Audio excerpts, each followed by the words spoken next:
Audio क्रमांक 10। पुस्तक का नाम सभ्यता, सज्जनता और सुसंस्कारिता का अभिवर्धन। लेखक ब्रह्मवर्चस्व। प्रामाणिकता की जीवन के हर क्षेत्र में अनिवार्यता। धन की महत्ता, सार्थकता तब ही है जबकि उसे नीतियुक्त मार्ग से कमाया गया हो। अनीतिपूर्वक उपार्जित धन भर्त्सना का पात्र है। चोरी, उठाईगिरी, डकैती, झूठ फरेब आदि अनैतिक माध्यमों से भी उपार्जन करना संभव है, पर सिद्धांततः कोई भी विचारशील ऐसे उपार्जन माध्यमों का समर्थन नहीं करेगा। यहाँ तक कि चोर और डकैत भी नहीं चाहते कि उनके बच्चे बड़े होकर उनका धंधा करें। आशय यह है, ईमानदारी का प्रत्यक्ष अथवा परोक्ष रूप से समर्थन हर कोई करता है, सैद्धांतिक तौर पर दिखाई पड़ता है। फिर बेईमानी क्यों बढ़ती है? मिलावट का बाजार क्यों अधिक गर्म होता जा रहा है? आर्थिक अपराध क्यों बढ़ते जा रहे हैं? भ्रष्टाचार को आश्रय कहाँ से मिलता है? इन प्रश्नों पर गंभीरता से विचार करने तथा कारणों के मूल में जाने पर महत्वपूर्ण सूत्र हाथ लगते हैं। अन्यों की तुलना में कम समय में अधिक धनोपार्जन कर लेने की आतुरता ही आर्थिक अपराधों के पीछे प्रधान कारण होती है।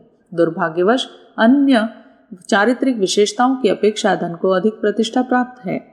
जन सामान्य की मनोभूमि संपन्नता को अतिशय महत्व देती है। श्रमशीलता एवं प्रामाणिकता की कीमत पर अर्जित की गई समृद्धि की परंपरा को प्रोत्साहित एवं अभिनंदित किया जाना चाहिए। यह तो उचित है तथा समाज एवं देश के विकास के लिए आवश्यक भी, पर अनीति के मार्ग से बढ़ाई गई समृद्धि की अभ्यर्थना की जाए, यह बात विवेक के गले नहीं उतरती।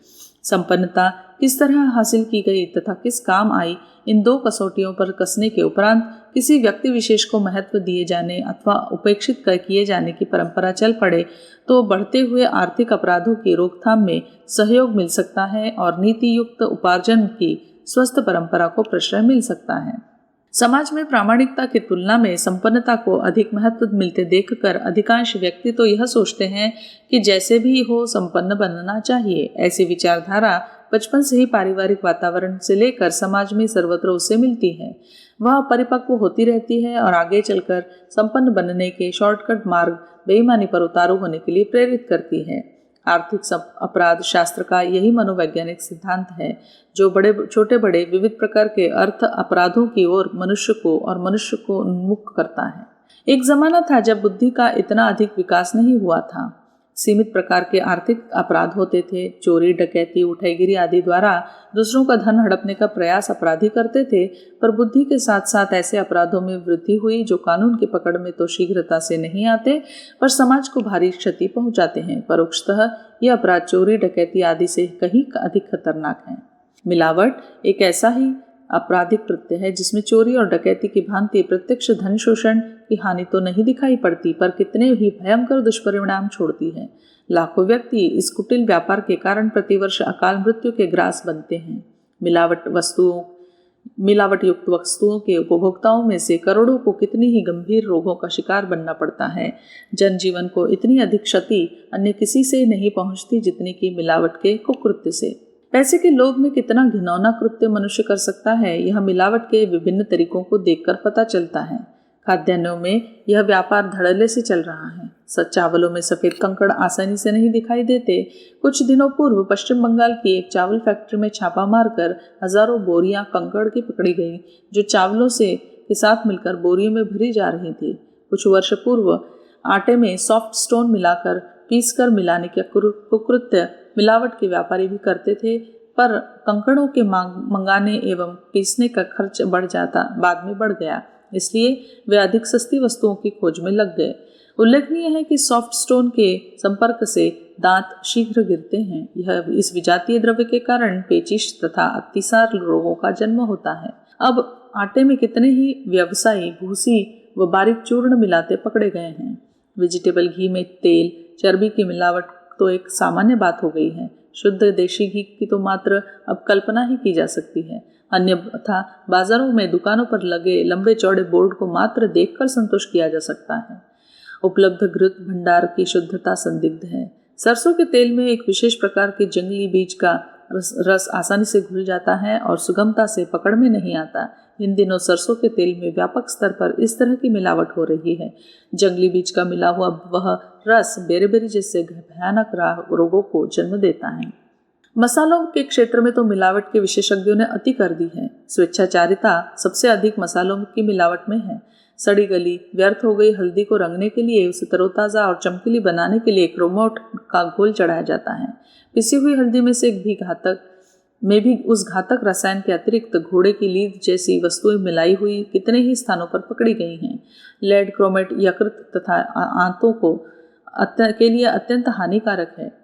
जीरा में आजकल बड़े पैमाने पर लकड़ी का बुरादा मिला लिया जाता है। पपीते के बीज को बिना चखे काली मिर्च के में पहचानना आसान नहीं है। साबूदाना पान में प्रयोग होने वाला कत्था भी शुद्धता की दृष्टि से निरापद नहीं रहा। खाद्यान्नों का रंगों से सीधा संबंध है। रंग बिरंगे विविध प्रकार के व्यंजनों में रंगों का प्रयोग किए जाने की परंपरा है, पर खाने वाले रंग तथा वस्तुओं को रंगने वाले के लिए उपयुक्त होने वाले रंगों में भारी अंतर होता है। दोनों के निर्माण की प्रक्रियाएं अलग अलग हैं। मीठा खाने का रंग वस्तुओं की रंगाई के काम में आने वाले रंगों की अपेक्षा कहीं अधिक महंगा पड़ता है, किंतु बाजार में बिकने वाली मिठाइयों में दुकानदार सस्ते रंगों का प्रयोग करने लगे हैं। कुछ समय पूर्व कानपुर नगर पालिका के स्वास्थ्य विभाग ने खोमचों एवं दुकानों पर बिकने वाली मिठाइयों के नमूने की जांच की तो मालूम हुआ कि अधिकांश में कपड़ा रंगने वाले विविध रंगों का व्यापक पैमाने में प्रयोग हुआ है। सर्वाधिक मिलावट आइसक्रीम और ठंडे पेयों के रंगों में पाई जाती है।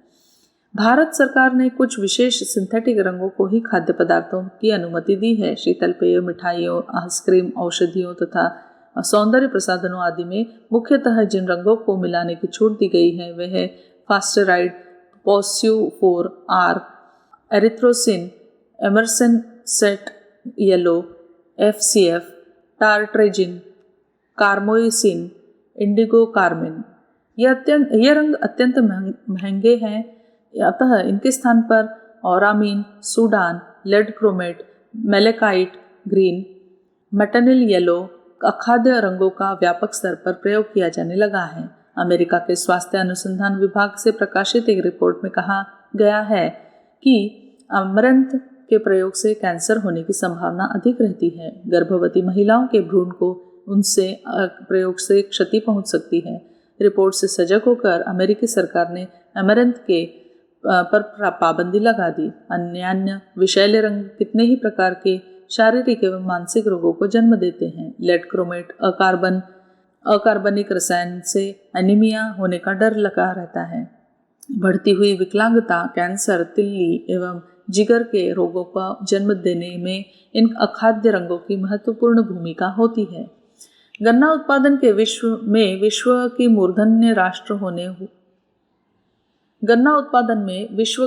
मूर्धन्य राष्ट्र होते हुए भी देश में चीनी की कमी बराबर बनी रहती है। खुले बाजार में उपलब्ध चीनी का भाव अत्यंत ऊंचा है। ऐसी स्थिति में कितने ही दुकानदार लुक छिप कर मिठाइयों तथा अन्य मीठे पदार्थों में सैकरीन का प्रयोग करने लगे हैं। सैकरीन एक ऐसा कृत्रिम रसायन है जिसमें चीनी की अपेक्षा 550 गुनी अधिक मिठास होती है। गत दशक में विभिन्न देशों में हुए संशोधों का निष्कर्ष यह है कि यह स्वास्थ्य के लिए अत्यंत हानिकारक है। सन 1973 में अमेरिकी फेडरल ड्रग एजेंसी ने सैकरीन के प्रभाव को जानने के लिए एक प्रयोग किया। कुछ चूहों को उनके आहार में सैकरीन की निश्चित मात्रा नियमित रूप से दी गई। अध्ययन में पाया गया कि उनमें से 50% कैंसर से तथा 25% ब्लैडर ट्यूमर से ग्रस्त हो गए। सैकरीन के हानिकारक प्रभाव को देखते हुए जापान, अमेरिका, कनाडा आदि देशों में उसके प्रयोग पर सख्ती से रोक लगा दी गई है, किंतु अपने देश में ऐसी पाबंदी अभी तक न लगने का कारण व्यवसायी वर्ग अधिक लाभ के लिए उसका उपयोग विपुल प्रमाण में कर रहे हैं। यूं तो मिलावट का जन्म तभी से हुआ माना जा सकता है जब से मनुष्य ने कच्चा आहार लेना बंद कर उसे पकाने का तरीका अपनाना आरंभ किया। जब भी अपक्व भोजन किया जाता होगा, आहार में केवल फल, शाक और अनाजों का ही प्रयोग किया जाता होगा, तब तो किसी प्रकार मिलावट का प्रश्न ही नहीं रहता। पर जब से भोजन को पकाना आरंभ किया गया और उसे पकाने योग्य बनाने बनाकर बेचने का क्रम चला, तब से उसमें मिलावट की संभावना उत्पन्न हुई। अब तक तो केवल अनाज, दालों और बने बनाए खाद्य पदार्थों में ही मिलावट की गुंजाइश रहती थी, पर जब से श्रम की बचत और समय की मितव्ययता के ख्याल से रेडीमेड मसाले, बेसन, आटा, तेल, घी और बनी बनाई खाद्य वस्तुओं का प्रयोग होने लगा, तब से मिलावट की गुंजाइश और बढ़ गई। गृहिणियां आलस्यवश ही सही बाजार से पिसे पिसाए मसाले और बनी बनाई दालें खरीदने लगी और इस क्षेत्र में धन लोलुप पर सफेद पोश अपराधियों ने घुसपैठ की और तभी से मिलावट अधिक बढ़ने लगी। मिलावट अपराध है, यह सभी जानते हैं। दंड और कानून के उल्लंघन की सजा भी की तलवार तो मिलावट करने वालों के सिर पर हमेशा लटकती रहती है, पर वे जैसे कि आशा करते हैं अधिक पैसा और मुनाफा मिलेगा ही पूरी नहीं होती। अर्थशास्त्र का सामान्य सिद्धांत है कि कम मुनाफा लिया जाए और अधिक खपत की जाए तो ज्यादा लाभ होगा। अपेक्षाकृत अधिक मुनाफा कमाने के चक्कर में की खपत करने से ग्राहकों को प्रामाणिक वस्तु न मिलने के कारण उनका विश्वास उठ जाने से बिक्री घटेगी। यह तो साधारण सी बात है जिसे हर कोई समझता है। मिलावट करने वाला व्यापारी या दुकानदार अनैतिक व्यक्ति और अपराधी ही नहीं होता, व्यापारिक दूरदर्शिता की दृष्टि से भी अंधा ही सिद्ध होता है। किसी भी वस्तु में कोई घटिया चीज मिलाते समय इस बात का ध्यान नहीं रखा जाता कि उसे खाने वाले के स्वास्थ्य पर क्या प्रभाव पड़ता है। दुकानदार तो अपने मुनाफे से मतलब रखता है। उन्हीं चीजों को घर के लोग भी प्रयोग में लाते हैं, जिससे मिलावट कर कमाया गया मुनाफा दवाओं और रोगों के उपचार में बराबर होता रहता है। कदाचित बेचने की अलग और घर में प्रयोग करने वाली चीज़ों अलग रखी जाती हों तो भी यह नैतिक, व्यापारिक और कानूनी दृष्टि से अवांछनीय, अदूरदर्शी और अपराधपूर्ण होता ही है। विरोध, सहयोग और बहिष्कार के साथ साथ हमें रचनात्मक दृष्टिकोण से भी सोचना चाहिए। वस्तुएं शुद्ध और मिलावट रहित मिले, इसके लिए उपभोक्ता अपने सहकारी भंडार और दुकानें चालू कर सकते हैं। सरकार से भी इस दिशा में सहयोग मिल सकता है। स्वास्थ्यप्रद, ताजी और शुद्ध वस्तुएं जनता को उपलब्ध कराने की व्यवस्था बनाना भी एक उत्कृष्ट समाज सेवा है। मिलावट करने वाले व्यापारियों और उद्योगपतियों को सहयोग तथा प्रोत्साहन हम ही से मिलता है। मजदूर और नौकर के साथ उपभोक्ता भी तो हम ही हैं। यदि हम ही सहयोग न करें और न ऐसी वस्तुएं खरीदें तो दुकानदारों और व्यापारियों की क्या मजाल कि वे जबरन हम अपनी चीज़ें हमारे गले मढ़ दें। यदि हम उन्हें सहयोग न दें और उनका विरोध करें, सहयोग बंद कर दें, तो अकेला विक्रेता क्या कर सकता है। मिलावट की समस्या का एक व्यवहारिक समाधान यह भी हो सकता है कि उत्पादन का क्षेत्र व्यक्तिगत न रहकर सामाजिक बना दिया जाए, क्योंकि व्यक्तिगत क्षेत्र में इसका मुख्य उद्देश्य अधिक से अधिक मुनाफा रहता है। ऐसी स्थिति में कई बार आवश्यकता से अधिक वस्तुएं तैयार कर इकट्ठी कर ली जाती हैं, जो समय पर बिक नहीं पाती और काफी देर पड़े रहने से सड़ती गलती रह जाती हैं। सड़ने गलने से बचाने के लिए कई रासायनिक तरीके अपनाए जाते हैं। उन्हें सड़ने से भले ही बचा ले, पर उनमें बासीपन और विषाक्तता तो आ ही जाती है। व्यक्तिगत उत्पादन केंद्रों में मिलावट करने की सुविधा भी काफी रहती है, क्योंकि यह सब परोक्ष में ही चलता है। इसके विपरीत उत्पादन को सामूहिक क्षेत्र में ले जाने में सब संभावनाएं निर्मूल हो जाती हैं, क्योंकि सामूहिक क्षेत्रों में उत्पादन लाभ के लिए किया जाता है। जहां लाभ नहीं उपादेयता की दृष्टिकोण को हो, वहां सड़ने गलने वाली वस्तुएं बनाई ही नहीं जाती। उपभोक्ता की मांग के अनुसार ही उत्पादन होता है और इतना तो होना ही चाहिए कि उत्पादन में लगी लागत किसी भी व्यक्तिगत रूप से न आए। उसका सभी उपभोक्ता उसका व्यय भार उठाएं, तो वही लाभ कमाने का दृष्टिकोण कहा जा सकता है, लागत खर्च निकालने का। कुछ विचारशील और पढ़े लिखे उपभोक्ता मिलकर इस प्रकार की व्यवस्था आसानी से बना सकते हैं। सामान्य जनता को भी ऐसे संस्थानों में से प्रामाणिक, शुद्ध और ताजी वस्तुएं उचित दर पर मिलने का विश्वास हो जाएगा तो कालांतर में घाटे और आमदनी से अधिक खर्च का प्रश्न नहीं उठ सकता। इस प्रकार की व्यवस्था के लिए थोड़े बहुत विचारशील व्यक्तियों को जनहित की भावना से प्रेरित होकर आगे बढ़ाने की आवश्यकता है। प्रयोजनीय और खाद्य वस्तुओं से मिलावट रोकने के लिए लोकमत जागृत करने, मिलावट करने वालों का विरोध, असहयोग, बहिष्कार करने तथा सहकारी उपभोक्ता स्टोर खोलने की आवश्यकता है। और इससे भी आवश्यक है दृढ़ विश्वास, लगन, उत्साह और नुकसान उठाने का साहस करने की। तभी जनजीवन को रुग्ण बनाने वाले इस शोषण से बचाया जा सकेगा। विश्व के अन्य देशों की तुलना में औसत आयु दर अपने देश की निम्नतम है। प्राप्त सर्वेक्षण की रिपोर्ट के अनुसार देश के नागरिक की औसत आयु 50 वर्ष है।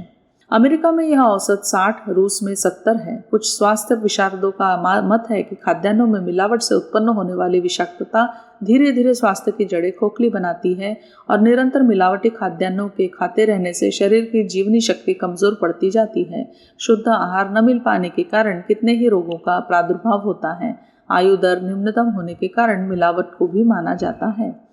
मिलावट के संदर्भ में वीकली न्यूज नामक एक अमेरिकी पत्र लिखता है कि यह धंधा भारत में अधिक प्रश्रय पा रहा है। कारण पत्र के संपादक ने यह बताया है कि शासकीय एवं गैर शासकीय सामूहिक स्तर पर मिलावट के विरुद्ध जिस सख्ती से कदम उठाया जाना चाहिए वह नहीं है। सामान्यतः इसे इतना बड़ा अपराध नहीं माना जाता जितना कि चोरी और डकैती को।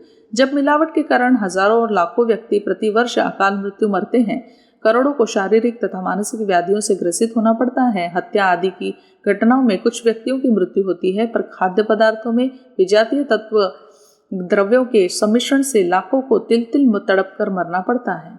उस अपराध को जघन्य अपराधों की श्रेणी में रखकर वैसी ही दंड की व्यवस्था बनाई जानी चाहिए जैसा कि डकैत एवं हत्या के अपराधों के लिए है। मिलावट के धंधे पर रोकथाम कर सकना भारत में तभी संभव है। कानूनी एवं प्रशासकीय स्तर पर तो ऐसी कठोर व्यवस्था बननी ही चाहिए। जन स्तर पर भी मिलावट के धंधे में लगे व्यवसायियों की भर्त्सना की जानी चाहिए। साथ ही ऐसी वैचारिक क्रांति की आवश्यकता है कि जनमानस अनीति से कमाई गई संपन्नता की अपेक्षा ईमानदारी को अधिक प्रतिष्ठा दे। सम्मान यदि दिया ही जाए तो उन संपन्नों को जिन्होंने श्रमशीलता के आधार पर उपार्जन किया है तथा उसका सदुपयोग सदुद्देश्यों में कर रहे हैं। मिलावट ही नहीं, उपार्जन के उन सभी अनैतिक स्रोतों को तिरस्कृत और हतोत्साहित किया जाना चाहिए जो समाज और देश के लिए हानिकारक है। श्रम और ईमानदारी से उपार्जित प्रामाणिक संपदा को लोकहित में काम आए उसको ही सम्मानित किया जाना चाहिए।